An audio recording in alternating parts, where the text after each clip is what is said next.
Unlock the power of your mind. This is Provocative Enlightenment with Eldon Taylor.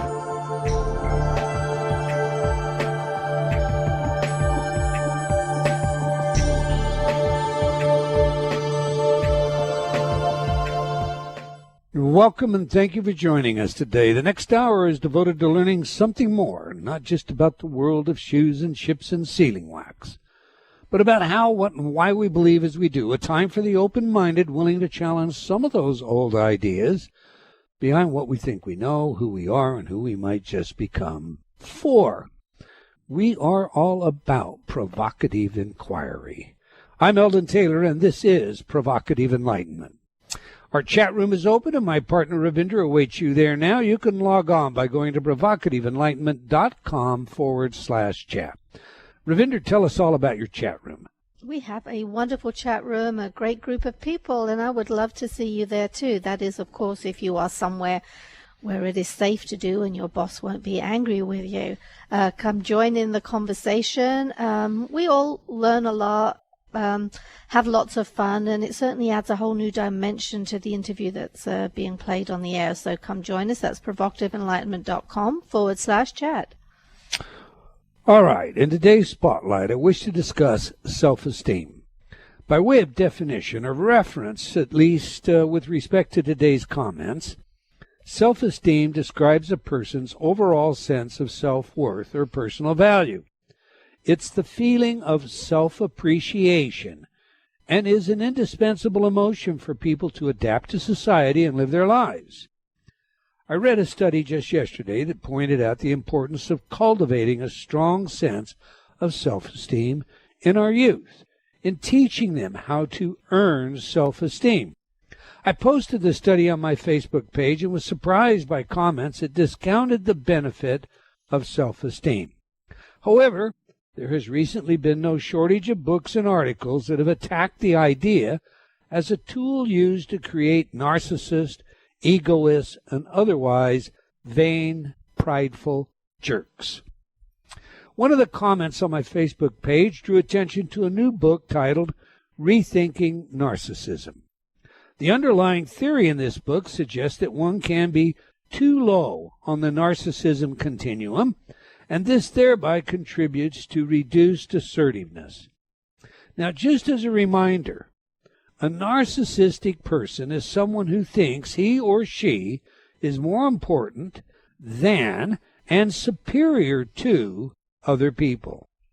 Narcissists need to be the center of attention, think they are entitled to special treatment, and have a hard time getting along with others because they lack empathy. I find the way much of our modern parlance seems to conflate ideas, constructs, and issues amusing sometimes. Think about it for a minute. What is 1/2 of a narcissist? How about 1/4? Are we not all, in some sense, inclined to think of ourselves as special? And isn't that as it should be? Are we not all taught from the beginning that we are special, if only in the eyes of God? Each of us possess special and unique talents. We have different fingerprints, different DNA, and so forth. So the very fact that we are truly unique gives rise to some sense of specialness. Then we have our unique subjective experiences and interpretations, including all of those special ones that defy standard explanations, the type I spoke about last week. When we read a book, we take away something that is different, no matter how slightly, than someone else who reads the same book. High school students are often confounded by the information literary critics take away from books the students read. How many times have you heard something like this? How do they get that out of this? When you look closely, everything is on a continuum. Something like Jeremy Bentham's hedonic calculus. But instead of hedons of pleasure and hedons of pain, we have units of definition, and consequently notions such as half of narcissism. Here's the real bottom line. Splitting hairs and redefining everything only dims the light that should be shined on the necessity of a healthy self-esteem. When you are confident about yourself, you are far less easily swayed, less vulnerable to group pressure, and therefore much more ready to think and act independently. Studies have repeatedly demonstrated that the sheeple crowd, if you will, are approached, or that is, they gain power fastest, those that would manipulate us among this group. Not only that, but the fellow who sees the relevance of the herd more important than their own critical thinking will no doubt fall victim to the Genovese effect and a host of other socially undesirable behaviors. Indeed, as Maslow pointed out, self-actualization only comes following the acquisition of a healthy sense of self-esteem. My thoughts anyway. What are your thoughts, Ravinder? Oh, I think there's so much food for thought in that. There is a huge difference between a healthy self-esteem and, some of the unreal expectations that go on today. So, in schools these days, they often don't have a first, second, third prize. They have participation events because they don't want to damage someone's self-esteem. And that's not the way to go, because that is false. You believe yourself to be better than you are, as opposed to striving to become the best person that you can be. Having a healthy self-esteem is absolutely vital for being an individual in today's world. So you're not swayed by the crowd and following other ideas. Having a self-esteem is the basis of true genius, because you have the ability to have new ideas as opposed to just going along with whatever everyone else says is popular and correct and cool.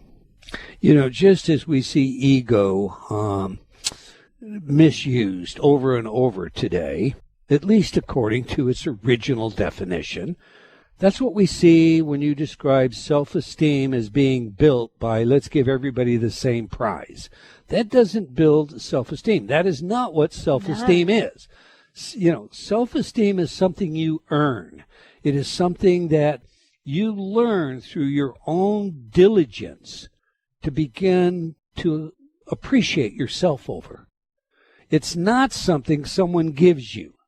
It's something you earn. And that's what self-esteem is. And the minute you start describing it as something else, well, you're talking about something else. Absolutely. You do have to value yourself, and you have to have something to be valued. So you do work for it. That's right. Okay, every week I read some of your letters as our way of involving you while paying respect to the very important role you play in making this show successful. Last week, our guest was Dr. Roy Hill, and we discussed his work and book, Psychology and the Near-Death Experience. Alan wrote, I find the psychology of human needs more than adequate to explain NDEs. CB remarked, I like that he had research materials on the tip of his tongue. I have a hard time with that. Sounds like he researched the topic pretty deeply. Just the rabbit holes of where belief may take one down assumptions. But he was much less prone to this than some guests. Love the show.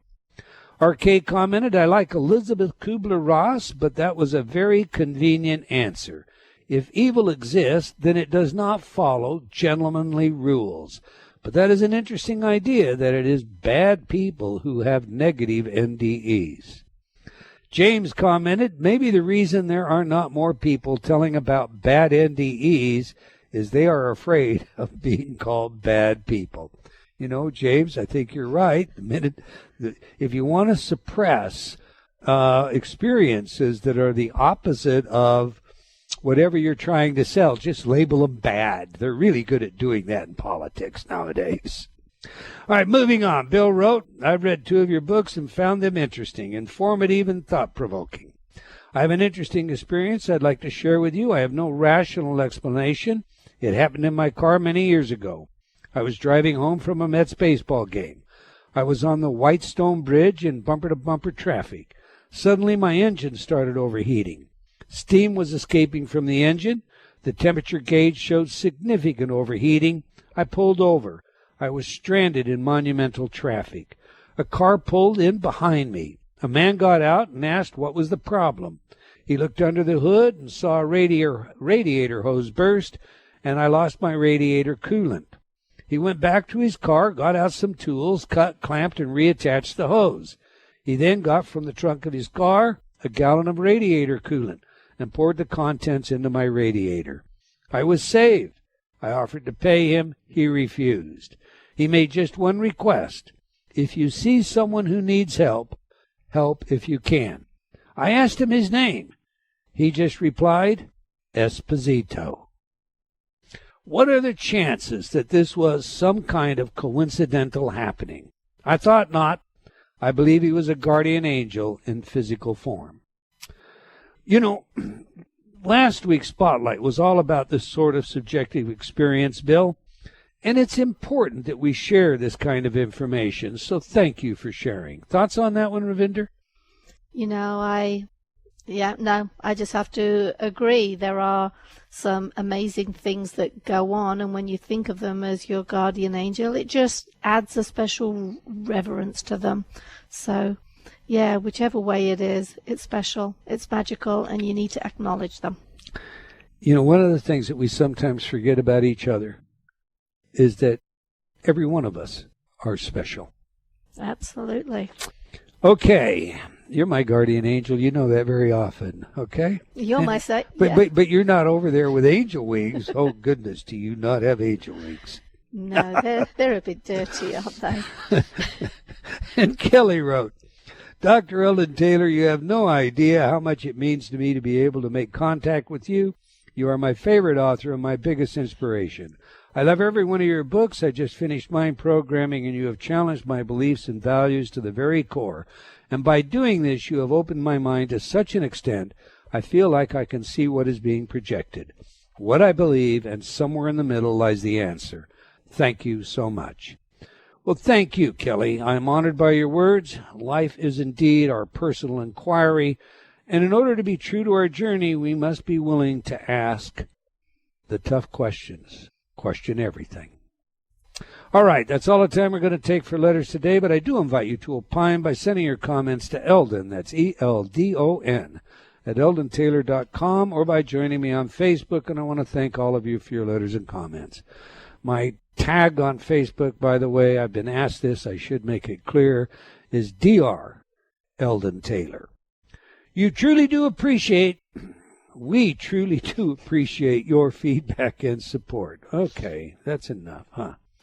Now to this week's show, the power of discovering who you really are and time in a bottle, mastering the experience of life with author Howard Falco. So let me tell you a little about today's guest.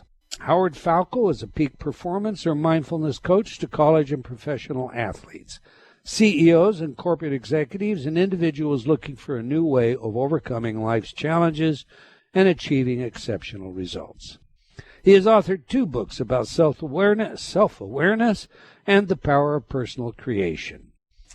His copy reads, and I quote, in late 2002, in the middle of ordinary life, this married father of 2 went through a sudden and extraordinary expansion of mind. The dramatic depth and breadth of this shift unveiled the answers to many of the largest and deepest questions that humanity seeks answers for on a regular basis, such as why am I here? How do I create my deepest dreams and desires? And how do I achieve lasting peace and fulfillment? During his awakening, the core essence underlying all human creation, action, reaction, joys, and suffering were revealed to him. Stunned and inspired by this occurrence and the resulting powerful knowledge, Howard set out to honor what happened by sharing what he learned and teaching others how to tap into this state of mind and being. Close quote. So on that, let's get him in here. Welcome to Provocative Enlightenment, Mr. Howard Falco. Well, thank you. It's an honor to be on.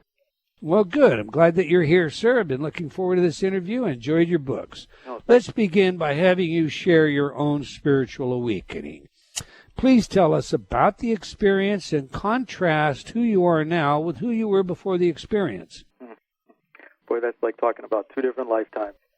Well, I always had a very deep curiosity and some very deep questions on the nature of life itself, which started the first time I ever looked up and truly saw the stars in the night sky. It was an astonishing and breathtaking experience for me. I was taken on a camping trip when I was about 14 up to the Northwoods of Minnesota, very near the Canadian border.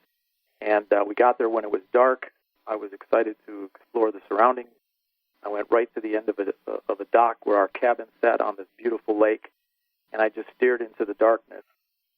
And I was taken aback by the, if you'll pardon the expression, the sound of silence. I couldn't believe there was a lack of sound growing up in the Chicagoland area, which you're familiar with all the time. So I was stunned by that and this sort of beautiful setting I was in, and then I started to see what looked like light shining up on different parts of the lake, and as I looked around, they were glowing off the entire lake itself, and for a minute I didn't know what was going on until I looked up, and when I looked up, something dramatic shifted in me. I could not believe what I was seeing, and 1,000 questions were burst upon that moment about the nature of life and existence, and throughout my lifetime, I just had some bigger existential questions that I wanted answered, just like many millions of people do. And I thought I was on the path to finding happiness and peace in one's soul. I put myself through school out in Arizona. I fell in love and got married. I had 2 children. All these check marks sort of on my list of things to do to become happy. We bought our first home. I got my job. I started working and doing well. And what was starting to bother me is the more things that I checked off the list, the less contention I had. And this was getting more and more concerning as time went on. And eventually I just came to a point where I thought, if I don't know these answers, I don't know how I'm going to go on. And I thought the last one I was hanging on to, Dr. Taylor, was this idea of billions of dollars. That's what our society tells us. That's what will make you happy. And one day I just realized that was not the answer, because it was not going to replace the most important things that I had in my life, which was A, my life, B, my relationship. Money wasn't going to change any of those things. And so Right. that was a moment, a knee-bending moment of, I need to know the answers, or I don't know how I'm going to go on living, because I'm completely out of answers for the first time in my life. And over the course of the next 6 months, I asked this question sort of in a moment of panic and deep yearning in just the hallway of my home. And then I let it go. And over the course of the next 6 months, the answers started to make their way into my awareness through my general walk of life. I was in a seminar. I was in the financial business in my former life, I say. And I was in a seminar for it. And the instructor was talking about the nature of investments and how everything's created by you, the choice of the investment vehicle, the amount of money, the duration, the time, when you enter, when you exit. And I thought to myself, wow, we're creating all of that. And then it hit me that it's not only in financial business, it's in every single part of life that we're creating it by our choices. And so this was a big breakthrough. It gave me this great sense of relief. And I realized, okay, the power's in me. Now I just got to figure out how to use it. And then the second thing that I realized was I had asked these huge questions. And for the first time, I realized how life talks back to us and presents us the awareness when we're ready for it through our general walk of life. And that really blew the doors off for me. And it put me in a very present state where I started asking a lot more questions. And then I had a second experience 6 months later that dwarfed the first one, where, just to be very short about this, I was sitting in my office at work, and all of a sudden a great profound insight, sort of like it dropped in my head from the top, like a raindrop that hits you, except it's the first one, and you don't know if it's a raindrop or a bird. You're not sure what's happening. And then another one hit, and another one, and then I was trying to write it all down, and before I knew it, it was pouring. And I had more information than I ever, in my wildest dreams, thought of experiencing. And I knew from that moment on, in this unbelievable state of humility that still is hard to talk about, that I would want to share it and honor this grace for the rest of my life. So that's the short 4-minute, 3-minute version, 5-minute version on what happened. All right. The way you described that, I guess, you state in your introduction to I Am that answers are not found, they're allowed. Is the description you just gave us, is that what you mean by that? I mean, flesh that out. What do you mean? It seems to me like you were searching, and they were given to you. So what is it you mean by they're allowed? Well, I really believe that for so long, having this sort of curiosity and having this open mind and not really setting a concrete idea on how the world or how the universe works, but being open to understanding that, opened the doorway. But by being allowed, meaning that at that point where I was in that sort of knee-bending moment of asking, I want to know, not having any background in science or religion or theology, but to the universe, I want to know. I think was saying at any cost. Like, I didn't care if it meant my life or the state of all my beliefs. It was that meaningful to me that I had a greater vision, a greater clarity, and a greater insight. So I was willing to give everything up. And I think that's what I mean by a state of readiness or allowing them. You're willing to question any beliefs you have up to that point about who you are or life itself in order to create the space for life to have room to bring that awareness in. Because as we know, life really doesn't like a vacuum. It likes to fill it. But if your cup is full, as they say in Zen theology, there's going to be no room. So you really have to humble yourself and really be open to any way, shape, or form that it's going to come in, no matter how threatening it might be to the ego at first. Okay, now the devil's advocate side of that, if you're desperate and you're willing to give up your life, that's what you said, it's quite probable that you're going to develop a mechanism, and that mechanism is going to provide the answers to you so that you give up this notion of taking your own life, because that's what ego is really all about, balancing those things. What say you when the doubting Thomas says, this is probably all an invention of your own mind? Well, I only know by my experience and what has come out of it. So that to me is what the truth is and how it's affected those that have experienced it as well. But I would say that it wasn't like I didn't want to live, but I was willing to give up the beliefs that I had or the thoughts that I knew what created happiness in order to open to something bigger. The truth is always wherever you're at. If what you're thinking and believing is working, then you're fine. There's nothing to open to. But if there is some questioning, if there is more that you want to understand, then life is begging you to say, okay, humble yourself and say, I'm ready to experience it in any way, shape, or form, and I'm not going to be afraid of it when it comes in any longer. So I guess what I would say is it's not about giving up your life per se in some sort of physical sense, but in more of a spiritual renewal of mind. If that makes sense. A baptism sort of event. Okay. I like how you've written your books. And insofar especially as to how you define the human condition, how you approach it. So, this is the question I'm about to ask is somewhat rhetorical in a sense, but in your view, what, not who, are we? We're energy turned into matter for the purpose of experiencing our creative essence, which is really infinite. So it is energy as formed as matter and then to be expressed in the way, shape, and form that we feel best defines us. Okay, so let's just follow the intriguing way that you examine the question of who we are. So we just discussed what we are. Why are we?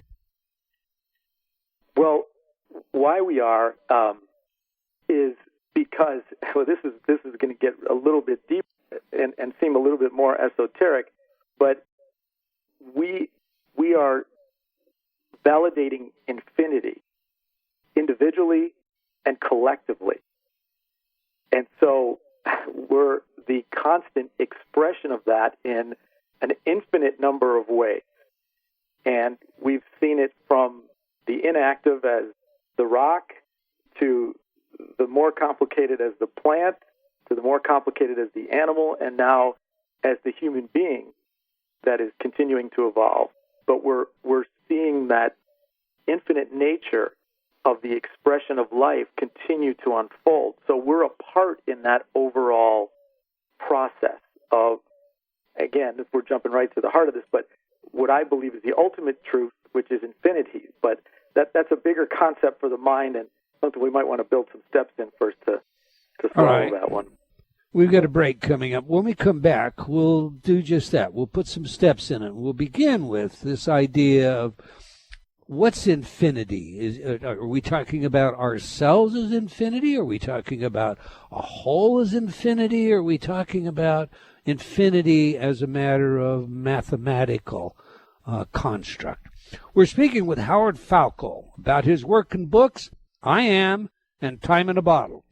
Now, we have a video for you in our chat room today featuring our guest introducing his video blog, 2 Minutes of Truth. So if you're not in the chat room already, now's a great time to get on over there. But remember, if you're driving or otherwise unable to open your computer right now, you can come back later and review the chat room details, including the video. Okay, do please stay tuned. We'll be right back. You're listening to Provocative Enlightenment with Eldon Taylor. Do you feel like you've become lost in a funhouse, only seeing the reflection of yourself, past, future, and present, but unable to find the real you? I invite you to step through the doorway and onto a pathway leading to understanding of your mind, your choices, and the influences that surround you. Read Eldon Taylor's New York Times best-selling book, Choices and Illusions. Now expanded, updated, and revised, it will provide you with real-life examples of how you can break free of your current perceptions and begin your journey to How High is Up. Get your copy today from all bookstores or online from Amazon.com or Barnes & Noble.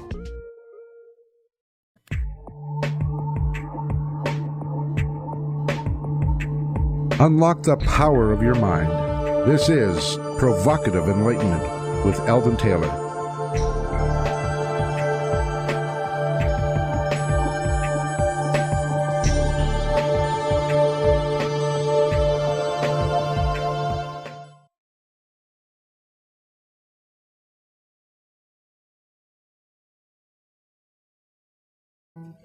Welcome back. If you just joined us, we're chatting with Howard Falco about his work and books, I Am and Time in a Bottle. Now, we ask our guests for their favorite music that has some genuine significance to them. Music psychology is a field of research with practical relevance in many areas, including investigations of human aptitude, skill, intelligence, creativity, personality, and social behavior. So on that, we just played some of Stairway to Heaven by Led Zeppelin. So please tell us, why is this music important to you, Howard, and how does it instruct us about who you are? Wow, that's awesome. So the song is a story of awakening, and when I heard it after I had gone through mine, it sent shivers through me because I had heard that song thousands of times before in my youth, and for the first time I heard it, and I heard, the verses and the lyrics were so profound to me and so connectable to my experience. If there's a bustle in your head, don't be alarmed now. In other words, if there's a funny feeling in your head, don't worry. It's a spring clean for the May clean. In other words, you're being cleaned out for sort of a rebirth or a renewal of mind. And the lyrics go on. There's always two paths you can go by, but in the long run, there's always time to change the road you're on. And that's such a profound component of the work because it's so hopeful to know that really, truly, in any moment of our lives, everything can change when we realize the power that we have to define, declare, and demonstrate who we are, which is the title of the book. So there's a tremendous amount of meaning in that song for me. I totally agree. It is a very moving song when you examine the lyrics carefully. All right, before the break, we had decided we were going to back up a little bit and define infinity, maybe build some steps in there. So I'm going to pull us clear back around to how you examined the very nature of who we are by looking at what we are and how we are. So how are we? Well, how we are is based on the genetics that we got from previous generations and the way that their DNA and the way they interacted with their world for survival. And those traits were then passed down to us, not just physical, but mental traits, socialization, survival skills, particular tastes. So those are passed to us, and then they're either nurtured further into existence or they remain latent based on our upbringing, and then our personal experiences. So those three things end up defining who we are up until the point that we turn the eye on ourselves and we have questions about life. And that's hopefully when we come into some information and some understanding that there's more power to this subconscious process, more conscious power to this process than we imagined before, and how we can take control of it and start to begin to shift the way that we see and feel about ourselves as we realize that that's the only thing that life can really, truly respond to is our truth. And so, to me, that's why it's so important to understand the how we have been, how we've defined our universe and ourself, and how we've experienced and created that, because that's what empowers us most to move forward in that definition, in that creative process. Okay, we've recently entertained a number of different scientists on this show, including a famous neuroscientist who essentially fleshes out in his book the fact that there's no such thing as free will, that who we are, our genetic patterns, the process of our very embryonic existence, for all intent and purposes, does more than predispose us to be who we are. It actually does everything from select our gender proclivities to forming the ability for each of us to obtain what we measure as IQ. Given that, you say that who we can be is based upon what we know or our awareness. So you're the one that said we are our DNA. Flesh this out for us, because I don't think you're addressing how much math we understand when you say our awareness, or the languages we might speak, but you're also dealing with the constraints of this mechanism that we inhabit. Right. Well, they're constraints until they aren't anymore. The study of epigenetics has shown that throughout our lifetimes that DNA coding is changing based on our interaction with our environment. And that's really the core nature of the creative process of life and evolution and how it adapts to survive. So I don't think it's any different from a conscious standpoint. When we have questions, I believe this is a very elegant and supportive universe. And when the time is right, the information based on the questions, the awareness based on the questions we've been asking enters our existence. And then it's up to our free will, or as I say, the readiness, to experience that for the change that we're looking for. And depending on the amount of fear that's in us of change is how we create time for ourselves. So as fear subsides and we come to an understanding of how connected this universe is to us and how supportive it is of us, our faith rises in opening to this information and stepping more out into this unknown territory that really is the place of real change. And then before you know it, it becomes familiar, and it's not this, it's not as bad as we all thought it was going to be.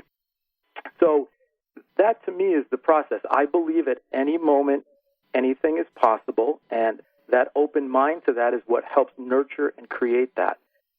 We've seen, millions of examples of people that live in fear and sort of limitation and what that does, and then the people that don't. And having worked with athletes at the highest level in the world, that you can see how the mindset works where there is no fear of being out there in that area, and that's what allows them to produce at that state for themselves and for what they're looking to create. So it's no different for us in our lives, with our health, with our relationships, with our business ventures.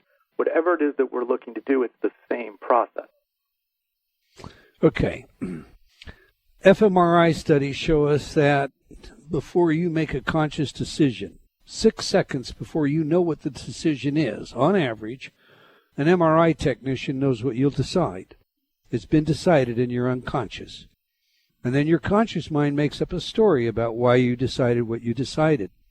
How do we bypass that, get into the unconscious, and begin to change the programming that exists, that, is actually making our choices in our life. Yeah, so at the very core, as I expressed in I Am and Time in a Bottle, I believe that intention drives life. So whatever our intention is based on how we want to define who we are is what is the driver of those choices, those thoughts, those actions and reactions. And so as we realize the power of that we have within us to define who we are, the next step is to see how well we're defining that. So I guess my answer to you based, on a scientific study is the truth of my own existence and everything that I was looking to achieve or learn that I could achieve or didn't achieve and then wanted to figure out how through that process has been served to a great degree by life. And as I've gone down this road, it has opened more and more and more, and it's opened me more and more to this realization, which is why I'm so excited to be able to share this work with everyone, as you've done for many, many years, because it gives people hope.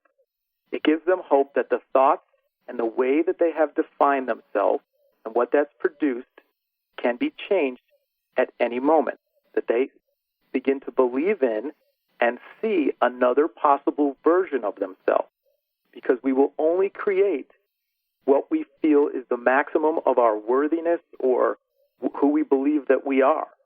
That's why, I often say in speeches that when you look at rap sheets of criminals, it's pages and pages, and people wonder, don't they ever learn? They go back into jail and they come right back out and they go commit another crime. And it's because there's never been a true rehabilitation of mind.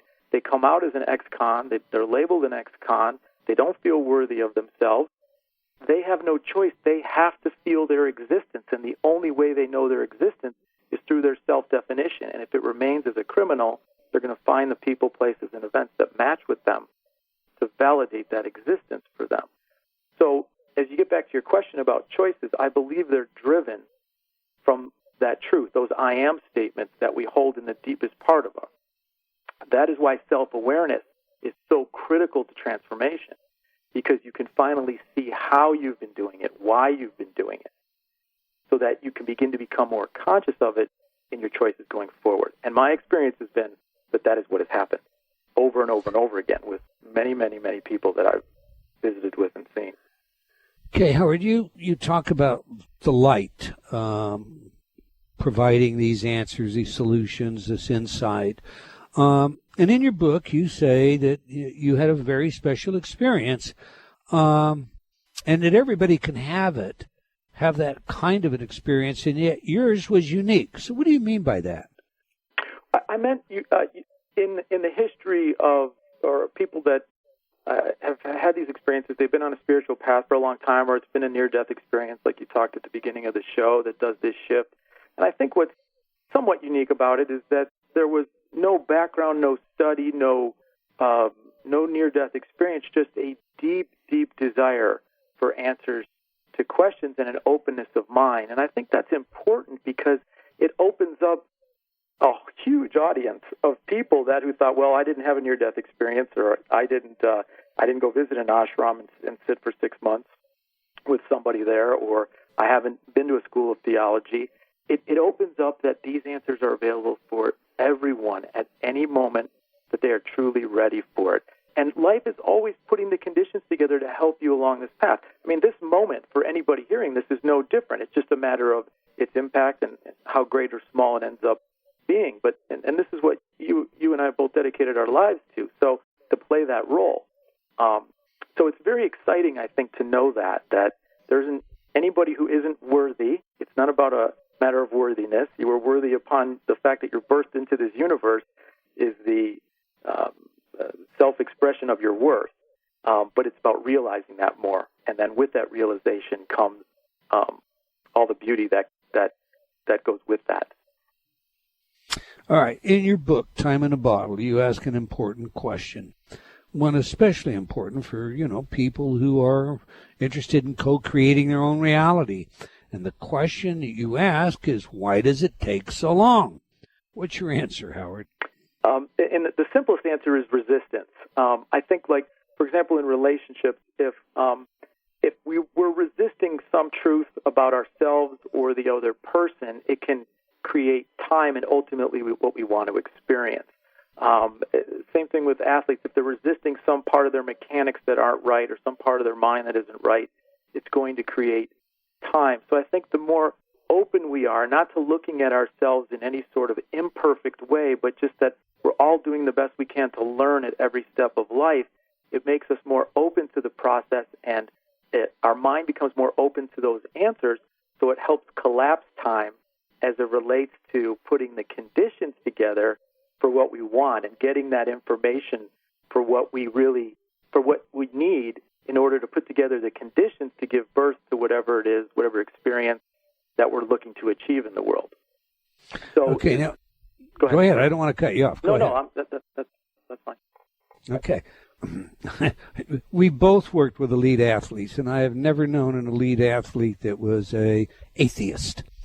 Elite athletes have experiences that they sometimes say are like out of the body. They look down and they see themselves. I remember Golden Richards telling me exactly that of the Dallas Cowboys. He looked down and saw himself performing these great feats.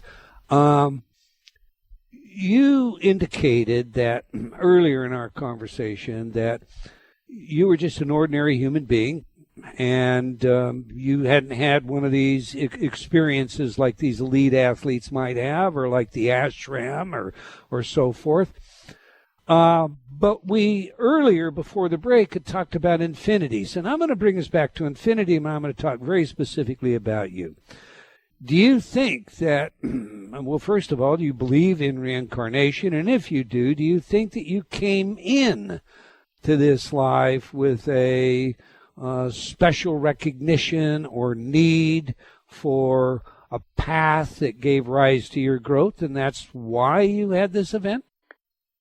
Well, I think I came in with the right conditions through genetics and nurturing as a consciousness to prepare me for that.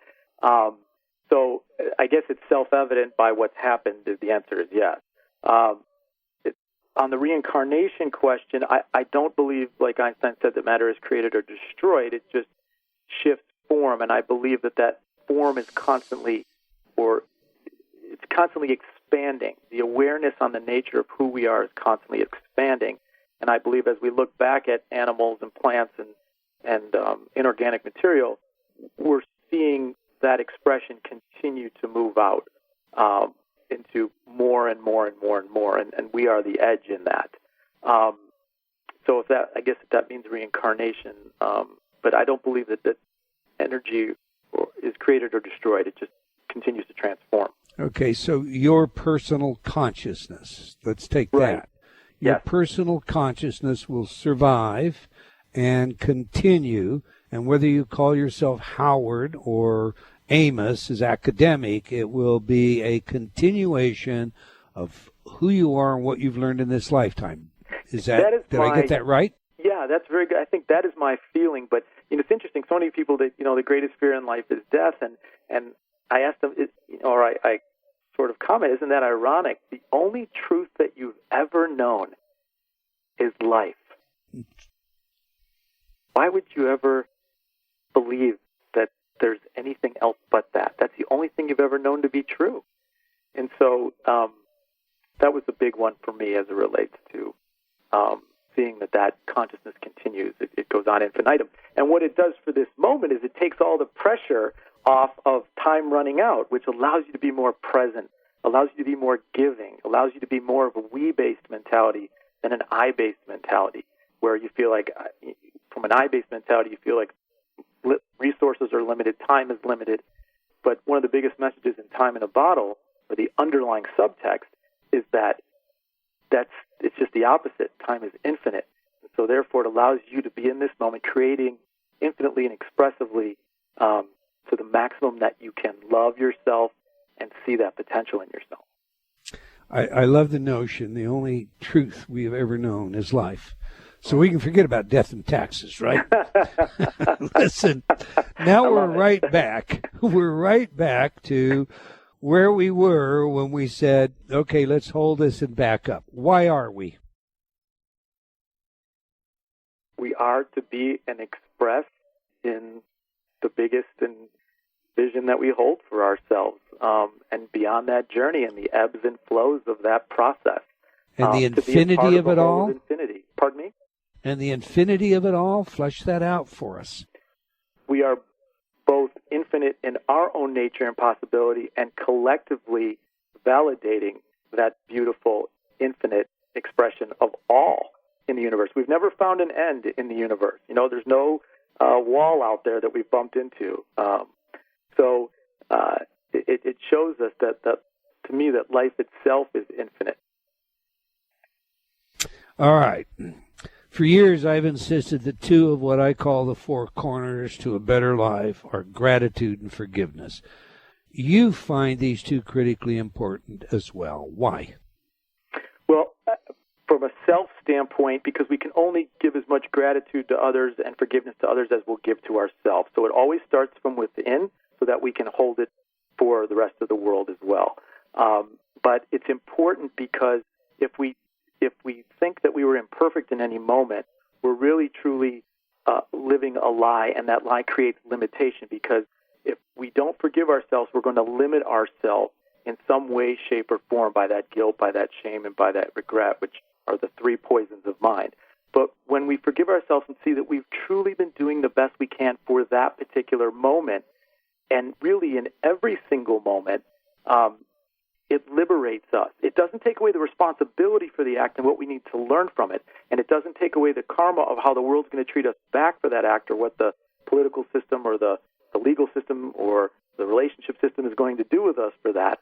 But it allows us to relieve ourselves of any sort of personal indignation or deprecation, so that we can fill it with more self-love, self-appreciation, and respect.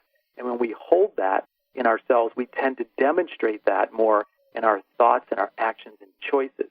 So we construct a whole new reality that validates a different set of I am, a more open, a more loving set of I ams for ourselves than we did prior when it was more limited. So those are critical. All right, we're getting short of time, but I'm not going to pass on this one. I found an interesting tell in your books. So please share with us why you avoid using the word of God. I think it's the most subjective word in existence, and I believe that it's very sacred to each individual, both to the atheist and the deeply religious, and I want to leave that up to them to discover that for themselves. And I think the work speaks for itself, and that as they experience more of themselves, they will experience what the true notion of that concept really is from a more infinite nature, if you will. All right. I'll accept that. We've got about 1 minute, Howard. What I want you to do is tell everybody how they can learn more about you, what you're doing, and any presentations that you're making, where they can get your books. So I'll be in Santa Fe, New Mexico at Unify Fest the 22nd through the 25th, doing 2 speeches there over the 3-day festival. They can find the information about my books, my private session work, which I offer on Skype or FaceTime or in person in my office here in Scottsdale, Arizona, at howardfalco.com. Both I Am and Time in a Bottle are both on Barnes & Noble, Amazon, and they should be at any independent bookstore. And there's plenty of videos on YouTube, Facebook, Twitter, Instagram. I put out material every day as much as I can to share this wonderful information with everyone. So you can connect to my website or on any of the social media. 2 great books, Time in a Bottle, Mastering the Experience of Life, and I Am, The Power of Discovering Who You Really Are. Recommended reading. Thank you for your work, Howard, and for your willingness to share it with us. My honor. Thank you very much for having me on and for all the wonderful work that you do, Dr. Taylor.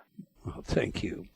We've come to the end of another episode of Provocative Enlightenment. I want to thank all of you for joining us today. I hope you enjoyed our show, and will join us again next week, same time and same place. And hey, how about tell your friends? Let's have them join us as well.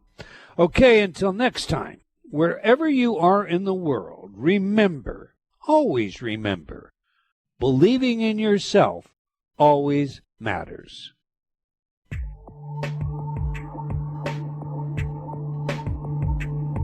Provocative Enlightenment has been brought to you by Progressive Awareness Research and other sponsors. Provocative Enlightenment is a syndicated show and appears on other networks. For a schedule of show times, visit provocativeenlightenment.com. If you're interested in becoming a sponsor, write to Eldon at eldontaylor.com.